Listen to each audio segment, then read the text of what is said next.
16 বছরের ভিতরে একটা স্বতন্ত্র ধর্মের নামে প্রতিষ্ঠা করা হয়েছে।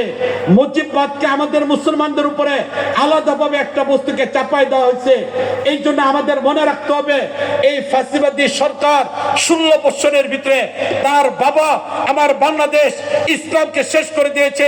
এখন আমি মুসলমান হিসেবে যদি বাংলাদেশের সংবিধানকে মানতে চাই, আমার ইসলামের উপর টিকে থাকা সম্ভব না, আমার শেখুল হাদিস টিকে থাকা সম্ভব না, মসজিদের ইমামতির করা আমার পক্ষে সম্ভব না। সংবিধান মানতে গেলে ইসলামকে আমার বাদ দিতে হবে, ইসলামকে বাদ দিতে গেলে সংবিধানকে মানা সম্ভবপর হবে। তার বাবা এমন একটা বস্তু তৈরি করে দিয়েছিল, সেদিন সেই 11 জানুয়ারিতে সোহরাওয়ার্দী উদ্যানে ঐতিহাসিক বক্তব্যের মাধ্যমে আর তার মেয়ে আজকে আমাদের সামনে মুজিববাদ নামে আলাদা একটা ধর্ম তৈরি করছে।